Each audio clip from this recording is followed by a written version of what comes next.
Ask everybody to grab their Bibles and open up to the book of 2 Kings. That's where we're going to be at for a little bit at the beginning, but we are going to be using our Bible quite a bit this morning. So open up to 2 Kings. We'll be reading from there in just a couple seconds. It's good to have everyone with us this morning. We do have quite a bit of our number that are gone, as was mentioned. And as I look, there are some very obvious holes where people are gone. That means that all of our people are visitors elsewhere, though. So that's always a good thing to have different people you can meet from different places. And so we welcome them, wish them a safe trip home.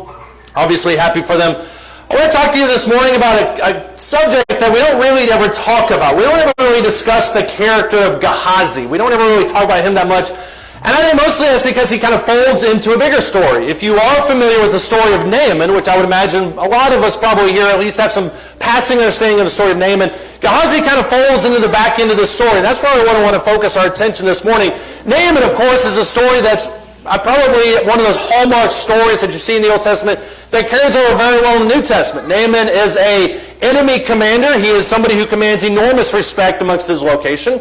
But he also is stricken with leprosy. And he's tried every medical kind of situation on the planet to see if he can solve this. Finally, his servant girl says, you need to go see Elisha. There's a prophet in Israel that can heal you of your leprosy. So Naaman travels quite a distance to go and see Naaman. He is told by Elisha to go dip in the Jordan 7 times.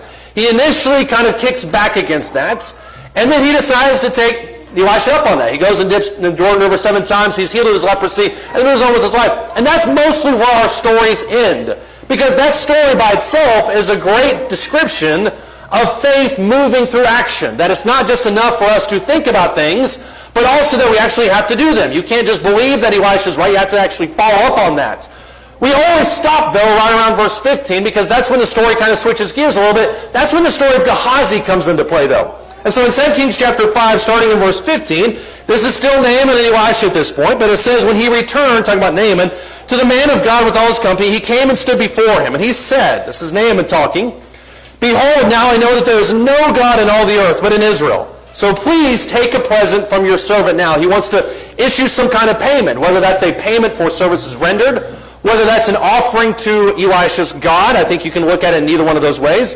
Verse 16, he said, as the Lord lives, before whom I stand, I will take nothing. Elisha rightfully defers payment. And he urged him to take it, but he continued to refuse. Naaman then said, if not, then please let your servant at least be given 2 mules' load of earth, for your servant will no longer offer burnt offering, nor will he sacrifice to other gods, but to the Lord.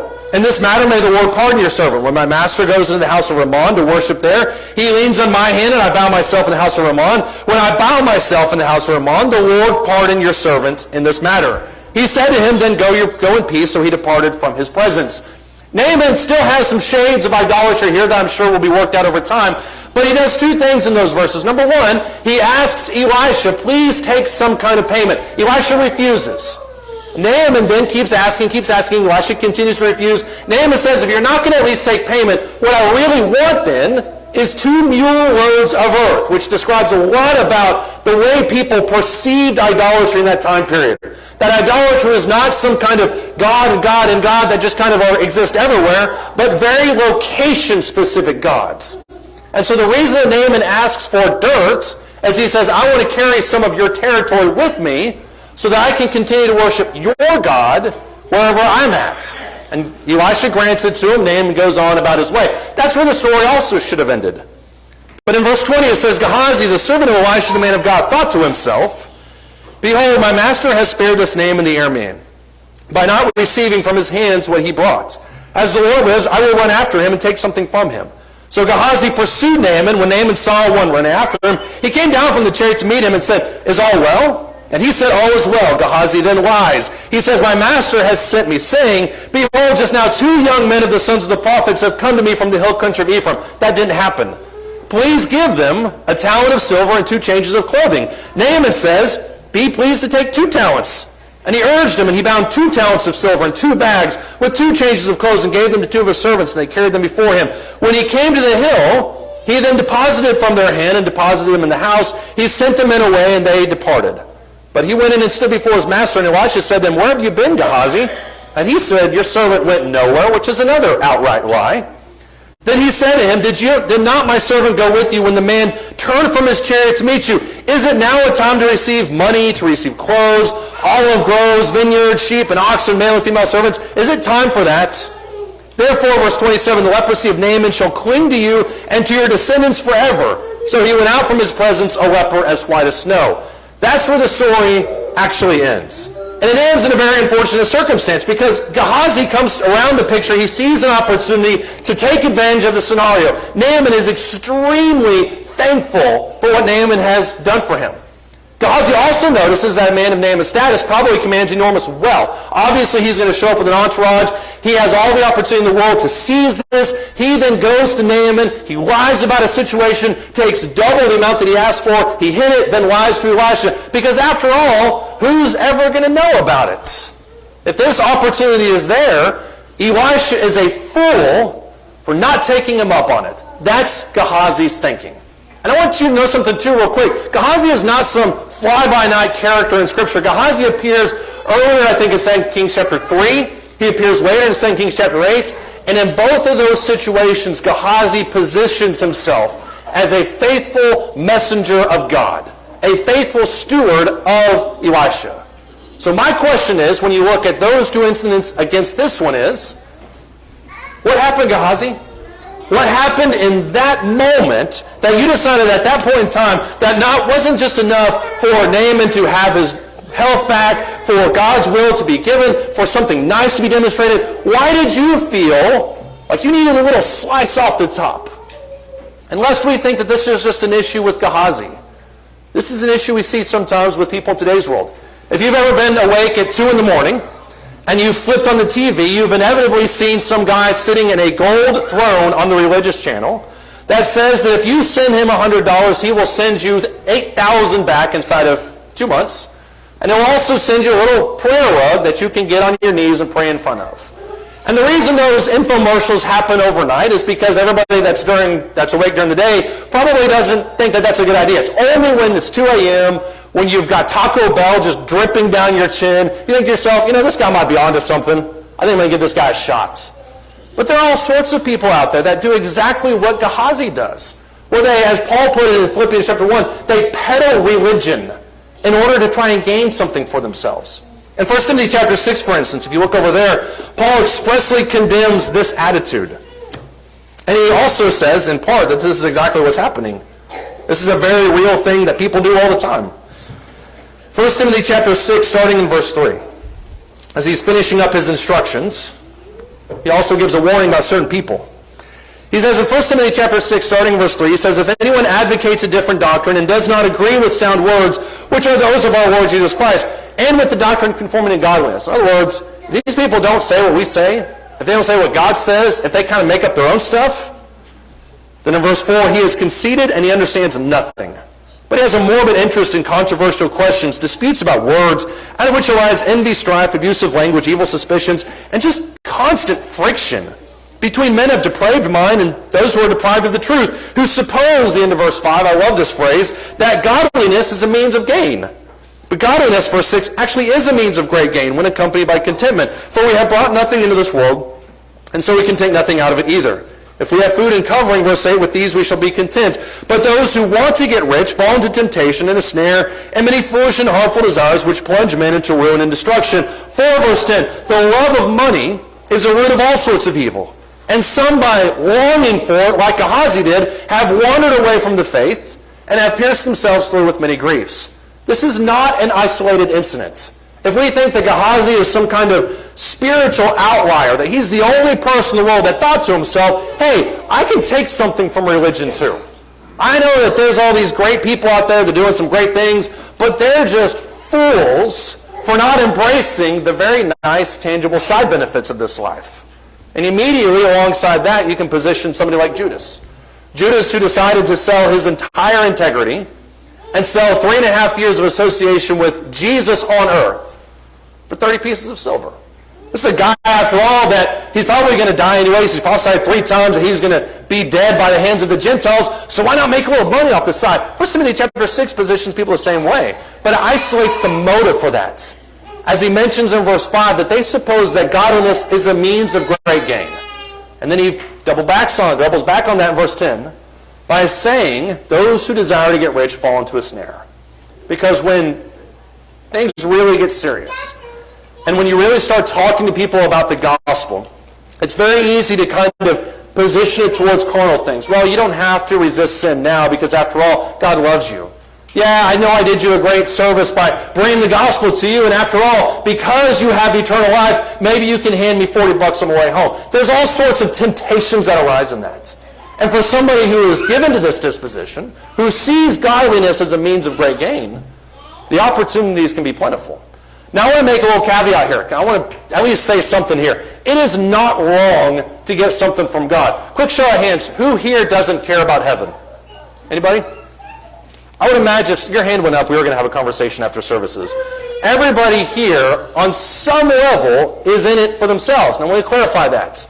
Paul talks about 1 Corinthians chapter 15 and verse 18, that if there is no heaven, if there's no resurrection, if there's no afterlife, then we are of all men most pitiable. The thing that makes all of this struggle and resisting temptation and fighting for righteousness and godliness and evangelism, the thing that makes all of this worthwhile is because we know that there's heaven.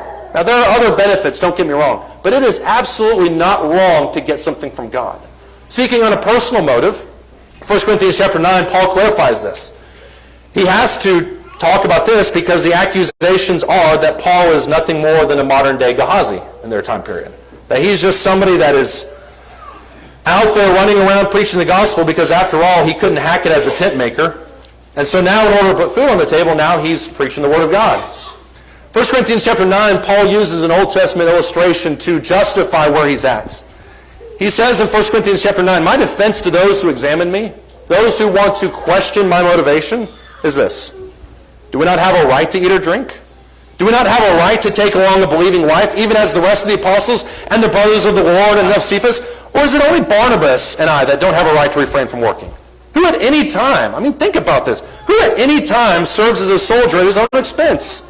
Who plants a vineyard and doesn't eat the fruit of it? Or who tends a flock and doesn't use the milk of the flock? I'm not speaking these things according to human judgment, am I? The law also says these things. It is written in the law of Moses, you shall not muzzle the ox while he is threshing. God isn't concerned about the oxen, is he? Or is he speaking together for our sakes? Yes, for our sake it was written that because the plowman ought to plow in hope, and the thresher ought to thresh in the hope of sharing the crops. If we have sowed spiritual things in you, is it too much if we reap material things from you also? Paul made no apologies for the fact that these churches were helping support him in spreading the gospel. And that's something that he resists when it comes to the church at Corinth because they were hurling that accusation at him. And that's why later in the book of Corinthians, he talks about how it was his honor and it was his pleasure to not take payment from them. He didn't want them to think that that was why he was in it. There are people that are in it for the money, but he wasn't one of those people. And that's what he wants to clarify in 1 Corinthians chapter 9, verses 3 through 11. It's not wrong to get something from God. It is wrong, however, to take something from God. I want you to look in the book of Jude.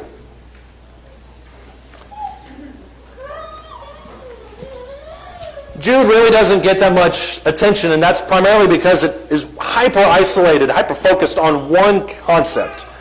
And that concept, as Jude lays out in the first few verses, is the false teachers that are going around. And some of the attributes of those false teachers has to do with what we're talking about this morning.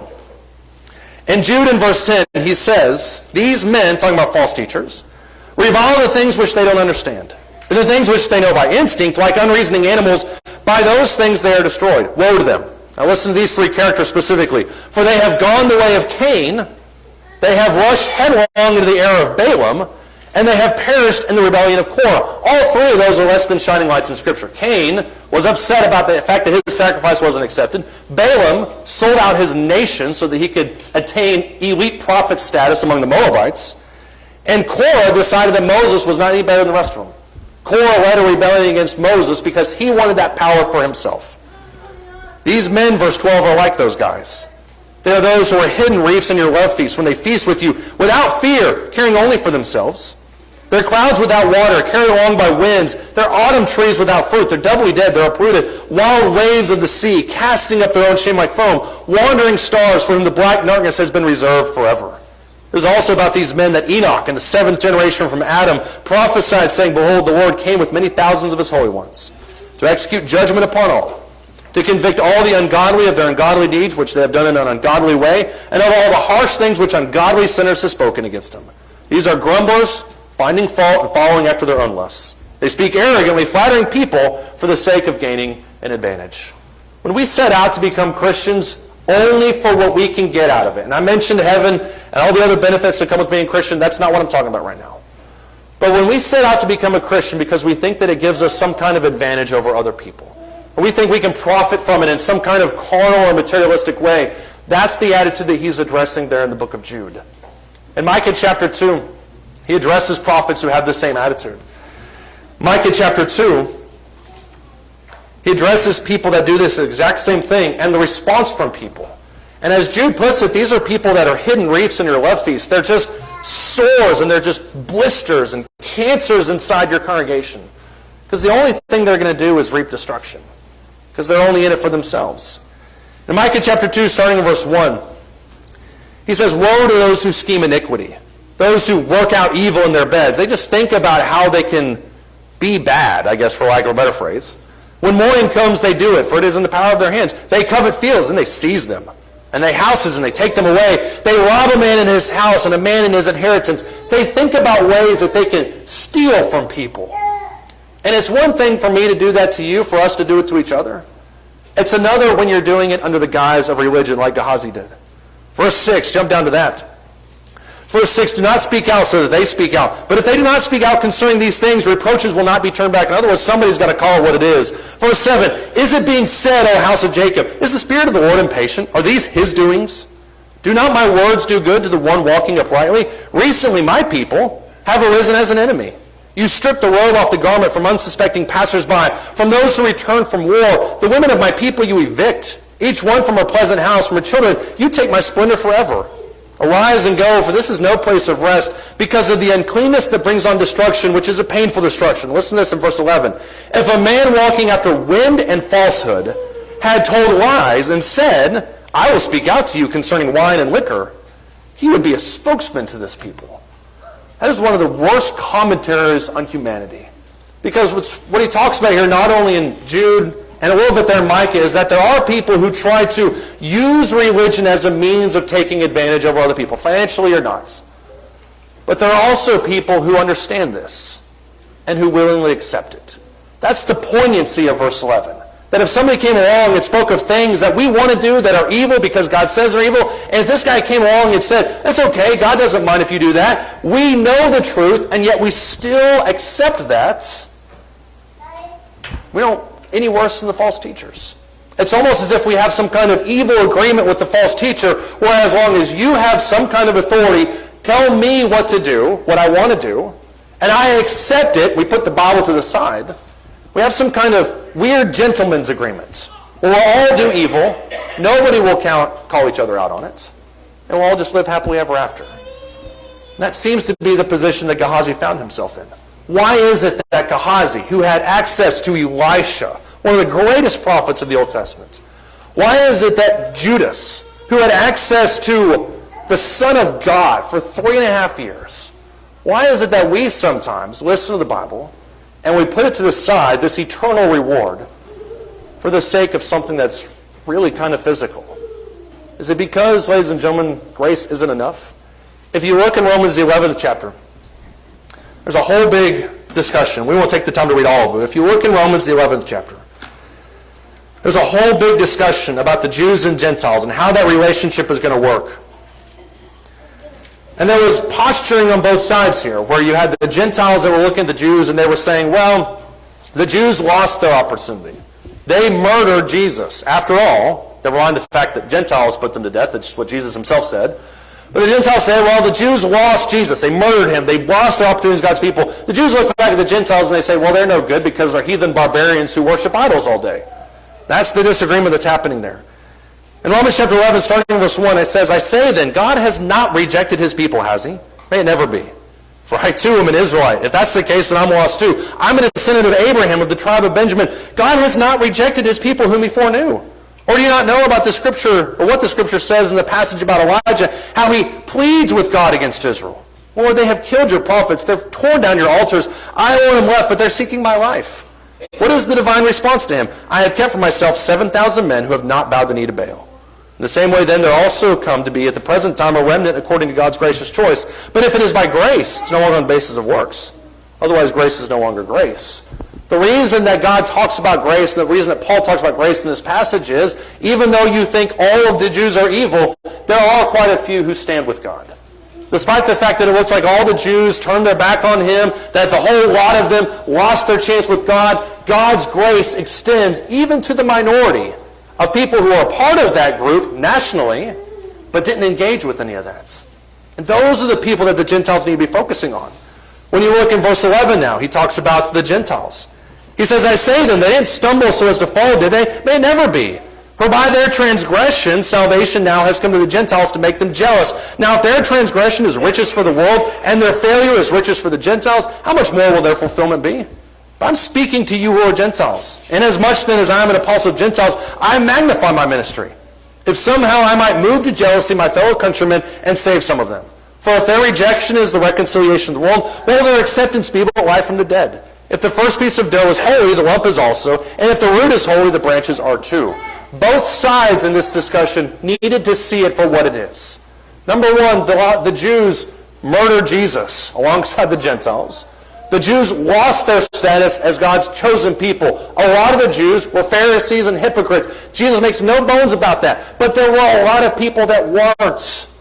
And even if there wasn't, he says to the Gentiles, it doesn't really matter. Because if their unfaithfulness led to your faithfulness, how much more should you be appreciative of that?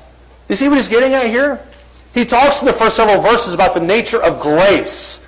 And the whole point of grace is that somebody who doesn't deserve something gets it anyway. The Jews lost their chance. They're no longer God's people. The Gentiles were wrapped up in idolatry. They should have had no access to God. And yet God gave them both access to himself. Is that not enough? Is it not enough for Gehazi that not only is he present at this period of time where he has the ability to learn from the great prophets of that time period and see some of these miracles, but he also has so much close proximity to Elijah that he can see things that nobody else would ever see? Is it not enough for Judas that he saw Jesus do thousands upon thousands of miracles? Was that not enough for him? And is it not enough for us as we think back at our lives about all the things that we've done wrong and the fact that God still keeps that door open for us? Is that not enough for us? That we have to try to skim 20, 40 bucks off the top, metaphorically speaking? Is that grace not enough for us? Let me ask Gehazi the other question. Is the work itself not enough? There's something about evangelism. I'm not talking about a formal sense of what we're doing here, or even what my job is. I'm talking about the nature of evangelism in general. The ability to go up to somebody else who has very little hope in this world. Whether that's because they're apart from God or because they're struggling with some severe life issues, or maybe they're just really despondent about the nature of the universe, whatever the situation is. There's something very honest and pure about walking up to somebody that has no hope and giving them hope. And telling them, if they hear nothing else, that God loves them. That is a powerful message. Is that message by itself not enough? If you look in Philippians chapter 1, we mentioned this a little bit earlier, there are people who it's not enough. As a matter of fact, there are people who take that message of hope, that message of love, and they flip it into a message of bitterness. Philippians chapter 1, rather, starting in verse 12. I love how Paul gets personal when he needs to get personal. Philippians chapter 1, starting in verse 12, he says, Now I want you to know, brethren, that my circumstances have turned out for the greater progress of the gospel. He's in prison at this point. So then my imprisonment in the cause of Christ has become well known throughout the entire Praetorian Guard and everyone else, and that most of the brethren, trusting in the Lord because of my imprisonment, have far more courage to speak the word of God without fear. They're not worried anymore. They see the outcome of aggressive evangelism, and it's manageable. Some, verse 15, to be sure, are preaching Christ even from envy and strife, but some also are preaching it from goodwill. The latter do it out of love, knowing that I'm appointed for the defense of the gospel. Those are the right people. The former, however, proclaim Christ out of selfish ambition, rather than from pure motives, thinking to cause me distress in my imprisonment. What then? Only that in every way, whether in pretense or in truth, Christ is proclaimed, and in this I rejoice. Paul singled out two different groups of people. There's a group that are preaching the gospel because they really, sincerely, desperately want to bring that message of hope and salvation to the world. That's the right attitude to have. There are other people that see the fame of Paul in the ancient world and want to grab that for themselves. Paul had his detractors. Paul had his haters. And there were people that looked at Paul's situation and said, you know what? If I can build myself up by tearing him down, well, then I'll preach the gospel all day long. Because after all, what matters to me is the biggest pulpit. It's the biggest parking space. It's the biggest congregation. That's what matters to me. And Paul, for his credit, doesn't care. He's like, if you preach it from selfish motives, you don't preach it from selfish motives, I don't care. Gospel's being out there. But God's going to judge that motive. There are people that look at the message of hope and of gospel and say, you know what, that's great, but I need the stuff that goes along with it. I need that big oak desk with a social media following and the hundreds of thousands. That's what I need. That was the attitude of Gehazi. Whereas the work itself is enough. Alongside that, is God himself not enough? This is a less kind of nefarious type of situation. But in 2 Samuel chapter 7, David has a very simple request. This is the story, famous story in 2 Samuel, right before the other famous story about David and Bathsheba. But the famous story where David desperately wants to build the temple for God. And in 2 Samuel chapter 7, God has to kind of put the brakes on him a little bit. And so that's not really what all this is about. In 2 Samuel chapter 7, starting in verse 1, it says that it came about when the King David lived in his house, the Lord had given him rest on every side from all his enemies. Ultimate contentment. Nothing happening. That the king said then to Nathan the prophet, see now I dwell in a house of cedar, but the ark of God dwells within tent curtains. Nathan then said to the king, go and do all that is in your mind, for the Lord is with you. Keep in mind that not only do David think this is a great idea, Nathan thinks it's a great idea too. That we need to do something for God because of all the things that he's done for us. In the same night, however, the word of the Lord came to Nathan, saying, go and say to my servant David, thus says the Lord, are you the one who should build me a house to dwell in? For I haven't dwelt in a house since the day I brought up the sons of Israel from Egypt, which is 400, 800 years earlier. He says, even to this day, but I've been moving about in a tent, even in a tabernacle. Wherever I have gone with all the sons of Israel, did I speak a word with one of the tribes of Israel, which I commanded to shepherd my people Israel, saying, why have you not built me a house of cedar? Now therefore, thus you shall say to my servant David, thus says the Lord of hosts, I took you from the pasture, from following the sheep, to be ruler over my people Israel. I have been with you wherever you have gone, and have cut off all your enemies from before you, and I will make you a great name, like the names of the great men who are on the earth. I will also appoint a place for my people Israel. I will plant them that they may live in their own place, and not be disturbed again. Nor will the wicked afflict them any more as formerly, even from the day that I commanded judges to be over my people Israel, and I will give you rest from all your enemies. The Lord also declares to you that the Lord will make a house for you. David and Nathan had great ideas. God had given them so much, God had done so much for them, that Nathan and David said to themselves, David at the beginning said, you know what we're going to do? We're going to repay God. And the way that we're going to repay God is we are going to give him a beautiful house that rivals or is even better than what we have. Nathan, right there behind him. Go ahead, you do that. There's only two problems with that. Number one, God never asked him to do that. He went above and beyond what God had told him to do. And the second problem with this whole thing was that God had somebody else in mind for that position. That would have been Solomon. Neither one or both those reasons are why God never at any point specified, I need you to build me a house of cedar. But did you notice what God said to David? It's a very simple request. Did you notice what God said to David? I plucked you from the middle of obscurity, and I put you on the throne of Judah. I gave you, verses 1 and 2, rest from all your enemies on every side. Is that not enough? Is the work not enough? Is grace not enough? But am I not enough? Is the relationship that you have with me, is that not enough? That you feel like you need to pay me back with all these things I never asked for. Your service and your obedience and your love, that's what I want. I want you to serve me. I don't want you to go too far and not abide in what I have. These are all the areas that Gehazi went wrong.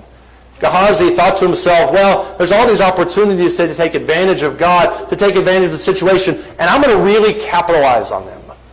But what Gehazi missed in this entire equation was all the things that God had already done for them. This is somebody who completely forgot all the things that God had done and just decided to take a little bit more off the top. That extra 1%, that's what he needed. And it ended up costing him at least his physical health for the rest of his life. We get like that sometimes, when we forget what God has done for us up to this point. When we forget that before we became Christians, we were somebody, as Ephesians 2 talks about, that didn't have any hope, that was lost, that was without God, that didn't have any understanding of what it took to become a child of God, didn't have any understanding of heaven. And look at us now, guys. Look at us now in this moment and where we are compared to our life without God. That's enough for us. Our relationship that we have with God is enough. We don't need an extra $100. We don't need an extra perk. We've got everything we need right here. If you're here this morning and you are not a child of God, I'm telling you, being a Christian is enough. You can become a child of God today and get everything that this world offers, everything that the universe offers to you in terms of spiritual benefits, hope, love, grace, forgiveness, and yes, ultimately heaven. But you have to be obedient. And if we can help you make that step, won't you come as we stand, as we sing.